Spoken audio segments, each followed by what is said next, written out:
સુરત શહેર કોંગ્રેસમાં મોટું રાજકીય ભૂકંપ સર્જાયો છે। શહેર કોંગ્રેસના અંદાજિત 26 થી 27 જેટલા હોદ્દેદારો અને કાર્યકરોએ પક્ષમાંથી રાજીનામું આપતા સંગઠનમાં ભંગાણ પડ્યું છે। માહિતી મુજબ હોદ્દેદારો સહિત લગભગ 30 જેટલા લોકો હવે આમ આદમી પાર્ટીમાં વિધિવત રીતે જોડાવાની તૈયારીમાં છે। આ તમામ કાર્યકરોએ શહેર કોંગ્રેસ પ્રમુખ વિપુલ ઉદનાવાલાના નેતૃત્વ સામે નારાજગી વ્યક્ત કરી છે। કોંગ્રેસના વરિષ્ઠ નેતા કલ્પેશ બારોટે પણ પક્ષમાંથી રાજીનામું આપ્યું છે। તેમણે જણાવ્યું કે શહેર પ્રમુખના મનસ્વી અને તાનાશાહી વલણથી કંટાળી તેઓએ આ નિર્ણય લીધો છે। રાજીનામું આપનાર કાર્યકરોએ વિપુલ ઉદનાવાલા પર ભાજપ સાથે સાંઠગાંઠ હોવાની ગંભીર આક્ષેપો કર્યા છે। સાથે જ કાર્યકરોને માનસિક ત્રાસ આપતા હોવાના પણ પક્ષ વિરોધી પ્રવૃત્તિઓમાં સંડોવણીના આરોપો પણ કલ્પેશ બારોટે જણાવ્યું છે કે સુરત મહાનગરપાલિકામાંથી ભાજપનું શાસન દૂર કરવા માટે તેઓએ આપ સાથે જોડાવાનો નિર્ણય કર્યો છે। આ રાજીનામાની ઘટના બાદ સુરત શહેરની રાજનીતિમાં ગરમાવો આવી ગયો છે અને આગામી દિવસોમાં વધુ રાજકીય હિલચાલ થવાની શક્યતા છે। જી કલ્પેશભાઈ, રાજીનામું આપવું પડ્યું, શું કારણ?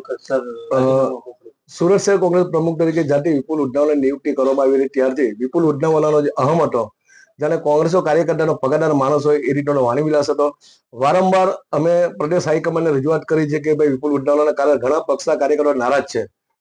પક્ષ દ્વારા પણ કોઈ કાર્યવાહી ન કરાતા આજે ના છૂટકે મારા સહિત 26-27 આગેવાન દ્વારા પક્ષમાંથી રાજીનામું આપીને આજે આમ આદમી પાર્ટી જોઈન્ટ કરી રહ્યા છે। અને આમ આદમી પાર્ટી જોઈન્ટ કરવાનું મુખ્ય કારણ એક જ છે કે અમારી પણ વર્ષોથી એક લડત હતી કે કોઈ બી હિસાબથી સુરત મહાનગરપાલિકાની ભાજપનું શાસન દૂર કરવું। એ જ નેમ સાથે આમ આદમી પાર્ટી પણ પ્રજાના પ્રશ્નોને વાચા આપવા માટે હર હંમેશા રસ્તા પર ઉતરી હોય ત્યારે અમારી એ નેમ અને અમારી જે વિચારધારા હતી એ વિચારધારા આમ આદમી પાર્ટીને મળતી હોય, જેને કારણે અમે આજરોજ આમ આદમી પાર્ટી જોઈન્ટ કરીને સુરત મહાનગરપાલિકામાંથી આવનારા સ્થાનિક સ્વરાજ ચૂંટણી ભાજપને ખસેડવાનો અમે તનતોડ પ્રયત્ન કરશું અને નેમ સાથે અમે આજે આમ આદમી પાર્ટી જોઈન્ટ કરી રહ્યા છીએ। એવા કયા કારણો ખાસ રહ્યા કે તમારે છોડવું પડે? આટલા વર્ષો તમે કોંગ્રેસમાં રહ્યા। મેં તમને કહ્યું કે વિપુલ ઉદનાવાલાની કાર્ય પદ્ધતિ બાબતે વારંવાર રજૂઆત કરી છે અને વિપુલ ઉદનાવાલા શહેર કોંગ્રેસનો પ્રમુખ છે કે ભાજપનો કાર્યકર્તા છે ખબર નથી। ભાજપ સાથે ઈલુલું હોવાને કારણે ભાજપ સામે લડવાને બદલે કોંગ્રેસના કાર્યકર્તા સાથે લડાઈ લડતા હોય, જેને કારણે અમે આજે કોંગ્રેસ પક્ષમાંથી રાજીનામું આપ્યું છે।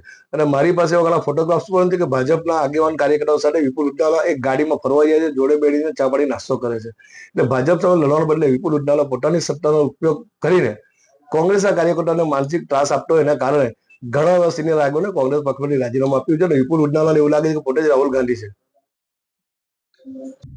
Bureau report Janadesh news, Surat.